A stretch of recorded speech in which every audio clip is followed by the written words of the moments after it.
Merry Christmas on today's Angry Bulletin. On May 27th, 2021, a particle beam struck the upper atmosphere of our planet. Even though only a single particle was detected, it carried enough energy to be the equivalent of a thrown brick hitting our atmosphere, a single particle. And then, earlier this year, a massive explosion was detected by the Hubble Space Telescope, and it appeared in the middle of nowhere. Empty space and a massive explosion more powerful than most supernova blasts. Where are these strange bursts of energy coming from? If they're coming from empty space, could they be the result of an extraterrestrial civilization?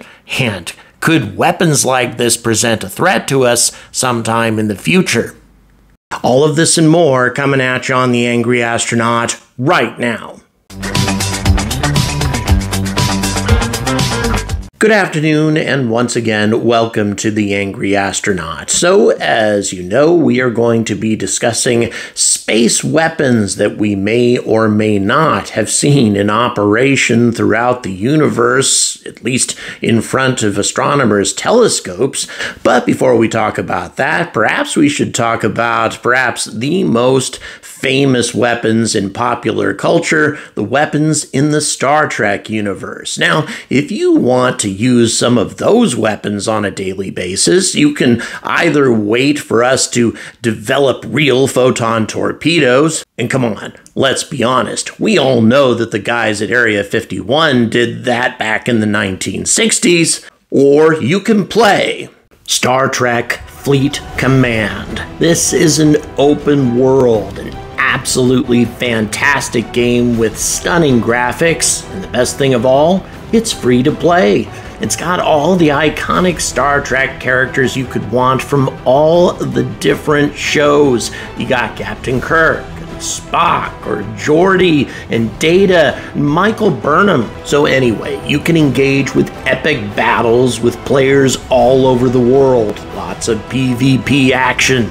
Also, a thriving community of real players to support your journey through the Star Trek universe, and a new immersive Star Trek story in the Kelvin timeline. As a starbase commander at the edge of civilized space, you get to recruit these iconic characters and build powerful ships, including the USS Enterprise, the Romulan Warbird, the Klingon Bird of Prey, and a lot of others. And then recent updates on this game include new characters like Commander Riker, who has the unique ability to direct movies better than he can act in them, and also Deanna Troi, who is fantastic at providing counseling support for the crew when Guinan is down with the stomach flu. New recruits can use the promo code WARPSPEED to get a head start on recruiting the legendary Captain Kirk. So check out my link in the description, or you can just click on this QR code and report for duty. Commander, you have the con. So, let's get back to the topic at hand, space weapons. Now, a lot of you are probably thinking that I've finally completely taken leave of my senses talking about space weapons that we have observed in operation throughout the cosmos. I mean, certainly there's no actual evidence of that, right? Well, there have been a number of extremely mysterious incidents that have taken place that defy natural explanation.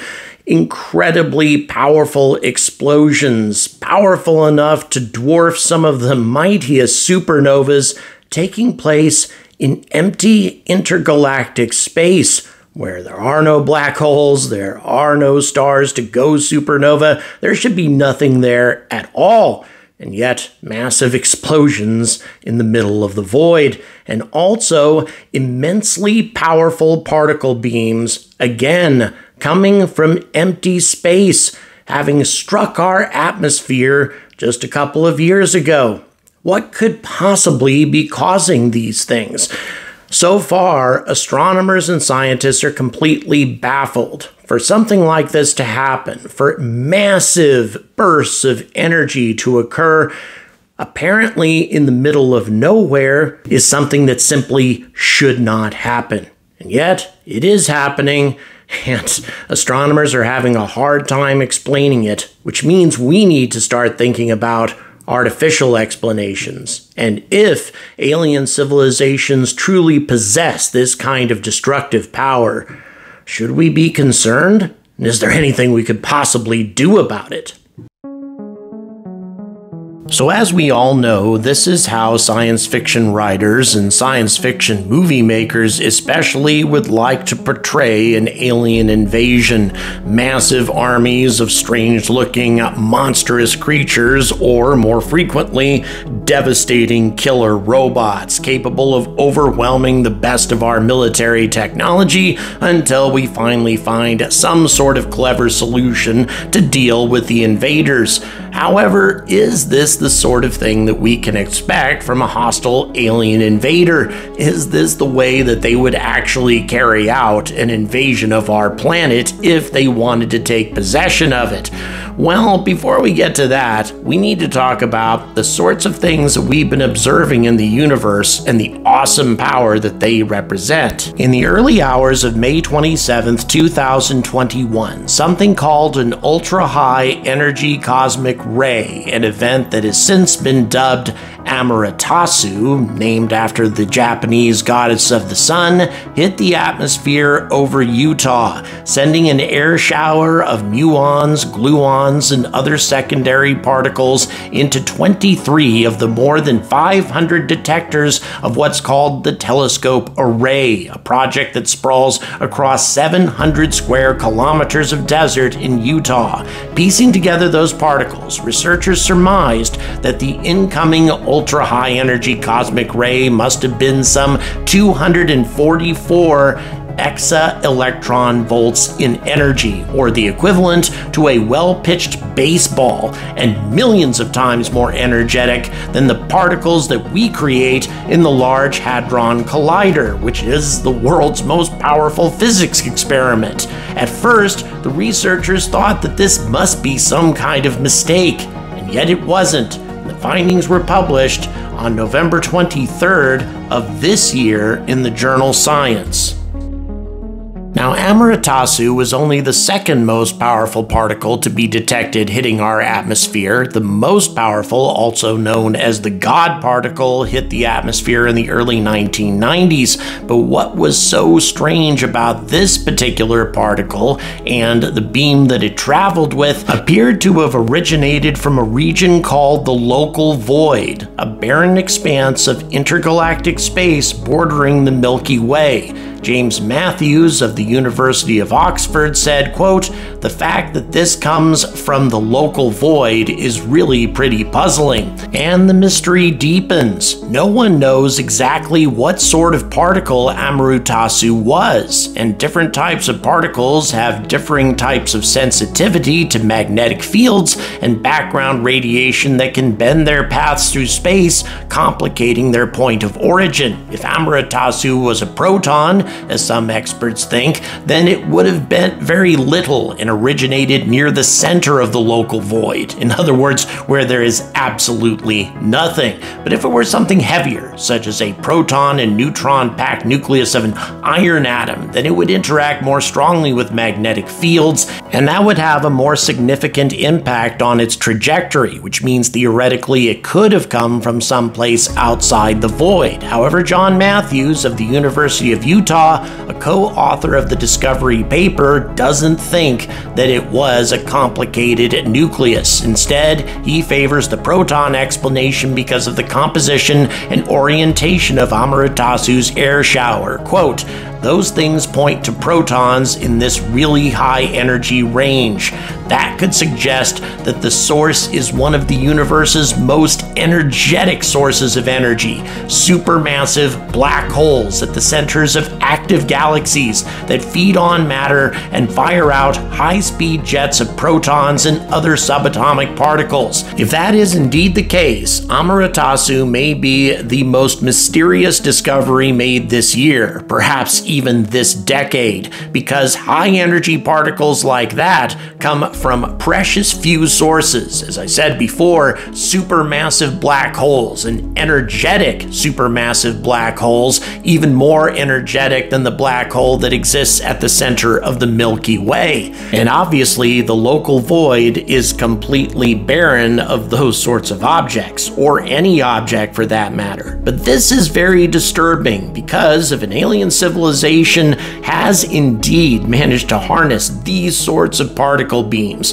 the sorts of particle beams that only are associated with the most powerful of black holes or highly energetic pulsars, well, they can destroy stars, as is the case with this Black Widow pulsar that you're watching right now. It's actually an animation, a simulation of this sort of thing, but it has been observed that stars in close orbits around pulsars are gradually destroyed by the high-energy particles blasted out by these dead stars. It is a bit of a disturbing idea, a dead star destroying a living one and any planets that might exist in orbit around this star. But if a civilization could harness the power of weapons like this, they would have the ability to annihilate entire solar systems, which is perhaps the most frightening superweapon I can think of, except perhaps for this kind of superweapon, a supernova-level blast occurring in the middle of intergalactic space where no such thing should occur. And yet that is precisely what we detected this year. Now, the explosion associated with this mysterious event was something called a luminous fast blue optical transient, something that was only discovered a few years ago. The name's pretty descriptive of what it is.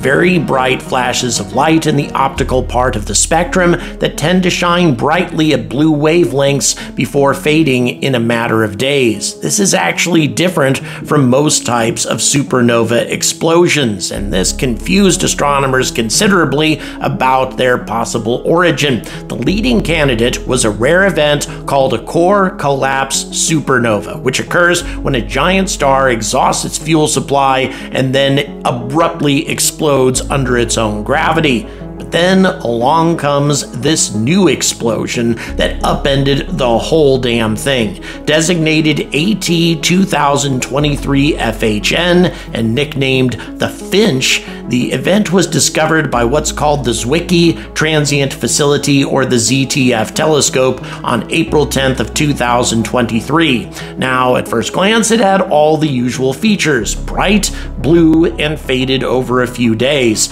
An analysis of its spectrum, by the way, estimated its temperature at an incredible 20,000 degrees Celsius.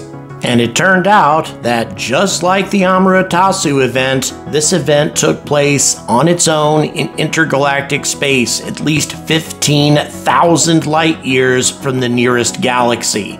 The giant stars that die in core collapse supernovas are so short-lived that they shouldn't have had enough time to float out to such an isolated pocket of space. So even if this was some sort of star that was ejected from its galaxy, it should have blown up long before it arrived at this location. Now, there are other possibilities, such as stars that are being torn apart by a black hole or a collision between two neutron stars. If one of those neutron stars was a highly energized neutron star known as a magnetar, it could boost the brightness 100 times higher than a regular supernova. However, the odds of two neutron stars finding one another in intergalactic space is so infinitesimally small, it seems almost impossible for us to have observed this purely by chance. But if this was artificial, how could an alien civilization actually make a supernova bomb? Well, it's surprisingly and a little disturbingly easy to do,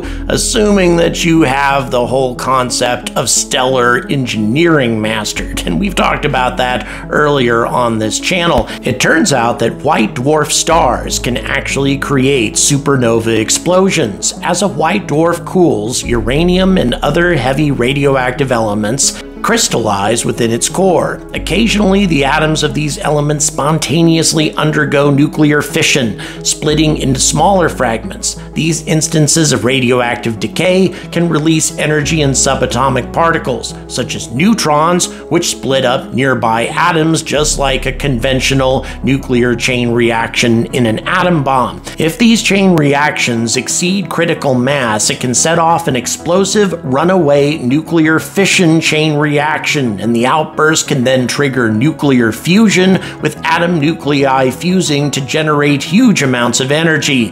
And after that, you've got your fission supernova explosion. And if there was a way that an alien civilization could predict when this was going to happen inside a white dwarf, or perhaps modify that white dwarf with additional fissionable materials and then launch that white dwarf towards somebody they didn't like very much, well, the resulting explosion would be enough to destroy at least one solar system and probably several solar systems in the immediate vicinity. Perhaps what we saw in intergalactic space was an alien civilization testing a weapon like this in a safe region of space where nobody would be affected by it. Again, wild speculation here, but it is interestingly possible for a supernova explosion to be triggered artificially. Supernova bombs? Particle beams capable of destroying entire suns? Well, if these sorts of things exist, it's enough to scare just about anybody. But really, when it comes down to it, if an alien civilization means us ill, they don't need to use these kinds of spectacular weapons. All they need to do to utterly destroy our civilization, or perhaps take out a few cities for target practice until we surrender, would be to redirect asteroids onto a collision course. Currently, we have the ability to perhaps stop or deflect one or two asteroids, but we certainly couldn't deflect an entire collection of them.